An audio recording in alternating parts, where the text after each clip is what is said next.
Welcome to Tina's kitchen. আগের পর্বে দেখলে যে কেরম ভাবে আমরা দার্জিলিং এ পৌঁছেছি। দাদা ভাই আমরা টয় ট্রেন দেখতে যাব। হ্যাঁ আমরা এবার লাঞ্চ করে টয় ট্রেন চড়তে যাব।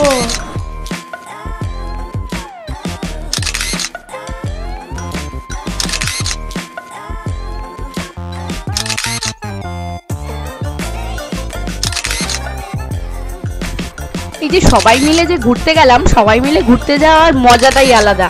আর ওই গরমের সময় দার্জিলিং, আহা আমার এখনো মনে পড়লে মনে হচ্ছে ছুটতে চলে যায়।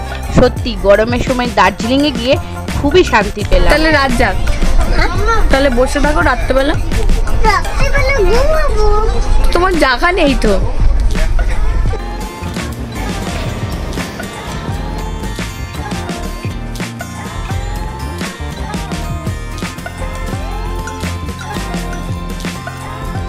এই যে এটা আমার হোটেল রুম, আমরা টয় ট্রেন চড়তে যাব। সত্যি তো, দার্জিলিং এ যাবো আর টয় ট্রেন চড়বো না, এটা কি হয়? টয় ট্রেনটা একমাত্র দার্জিলিং এ গিয়েই দেখা যেতে পারে।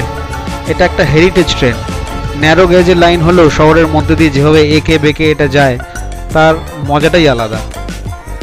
আচ্ছা, আমরা যে এই টয় ট্রেনটা চললাম, এটা যে টিকিটটা কাটতে হয়েছে, এটা কি তুমি আগের থেকে কেটেছো? আরে এসব বিশাল ভিড় থাকে, গিয়ে টিকিট পাওয়া যায় না। আইআরসিটিসি থেকে 2 মাস আগে টিকিট কেটেছি। জয় রাইড বলে একটা টিকিট হয়, ওরমভাবে কাটলে তবেই পাওয়া যায়, নইলে ওখানে গিয়ে দেখলে না কত লোক কাউন্টার থেকে ঘুরে যাচ্ছিল, টিকিট নেই। একটা মিউজিয়ামে যাচ্ছি। যেই ট্রেনটা এইমাত্র ঢুকলো সেটা হচ্ছে স্টিমওয়ালা, আর যেটাতে আমরা এসেছি সেটা হচ্ছে ডিজেলওয়ালা। দুটো ডিস্টেন্স একই কভার করে, সবকিছু সেম, খালি ইঞ্জিনটাই আলাদা। বাই দ্য ওয়ে, তোমার এই কেমন লাগলো ট্যুরটা টয় ট্রেনের? খুবই ভালো লেগেছে, মানে রাস্তাটা এত সুন্দর লাগলো, সত্যি দেখে অবাক হয়ে যাচ্ছি যে এরকমও রাস্তা হয়। ভালোই ভিড় আছে কিন্তু রাস্তায়, কিন্তু তার মধ্যে যেভাবে ট্রেনগুলো যাতায়াত করছে আমি তো ভাবলাম কখনো ঠোকাঠুকি না লেগে যায়, কিন্তু এত সুন্দরভাবে যাচ্ছে সব গাড়িগুলো। পাহাড়ের ব্যাপারটাই আলাদা সত্যি। আর গরমের সময় পাহাড়ে গিয়ে যে মজাটা পেয়েছি, মনে হয় যেন আরো একবার। পুরনো ইঞ্জিনের মধ্যে নতুন মডেল কি করছে এখানে? চলে আসো।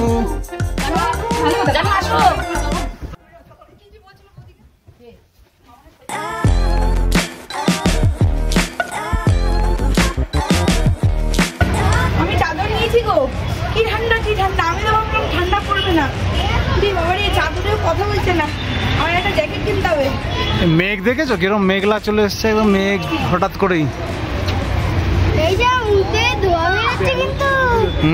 তোমার কোনটা ভালো লাগলো, বাতাসিয়া লুপ নাকি এই ঘুম রেলওয়ে মিউজিয়াম আর স্টেশন? এই যে ফার্স্ট এডটা বাতাসিয়া, হ্যাঁ ওটা আমার দারুণ লেগেছে। সত্যি কথা বলতে ওই যে 360 ডিগ্রি ঘুরে ট্রেনটা যায়, সত্যি মতলব অবাক করে দেওয়ার মতো সৌন্দর্য। যদি ওইখানে একটু বেশি সময় দিত না আরো বেশি ভালো লাগতো, খুব অল্প সময় দিয়েছে, দারুণ লেগেছে, আমি খুবই ভালো লেগেছে।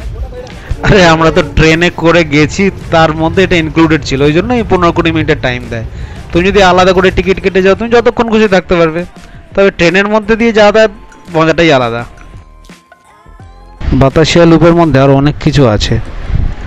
1919 সালে নির্মিত হয় এই লুপটি, যা পাহাড়ের ঢাল বেয়ে মসৃণভাবে উপরে উঠতে সাহায্য করে। কিন্তু এর সৌন্দর্য শুধু এখানেই শেষ নয়। এখান থেকে কাঞ্চনজঙ্ঘার মনোরম দৃশ্য, চারপাশের সবুজ উপত্যকা আর শান্ত পরিবেশ মনকে ভরে তোলে। এখানে রয়েছে একটা যুদ্ধ স্মারক, যা ভারতীয় গোর্খা সৈন্যদের আত্মত্যাগের প্রতীক।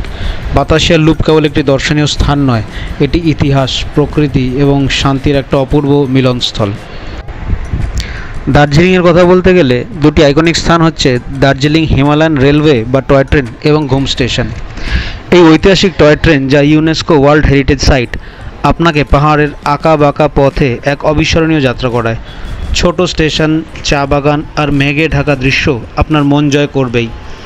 এই ট্রেন ধীর গতিতে চলে, যেন আপনাকে প্রকৃতির সৌন্দর্য উপভোগ করার পুরো সুযোগ দেয়। আর এই যাত্রার এক গুরুত্বপূর্ণ অংশ হলো ঘুম স্টেশন। 14,777 ফুট উচ্চতায় অবস্থিত এটি ভারতের সর্বোচ্চ রেলওয়ে স্টেশন। এখানে আছে একটি রেলওয়ে মিউজিয়াম, বিখ্যাত ঘুম মনস্ট্রি যা শান্তির এক আশ্রয়স্থল। টয় ট্রেন এবং ঘুম, দার্জিলিংয়ের এই দুটি রত্ন আপনাকে এক অন্য জগতে নিয়ে যায়।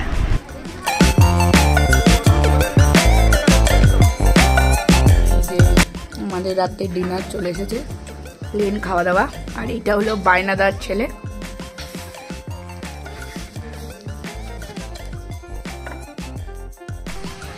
আজকের দিনটা শেষ, আমরা এখন সবাই শুয়ে পড়েছি।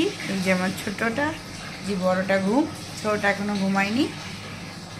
গুড নাইট করে দাও সবাইকে, বাবা গুড নাইট করে দাও। গুড নাইট বন্ধুরা, ডে 1 খতম। কালকে আবার একটা ভিডিও নিয়ে আসছি।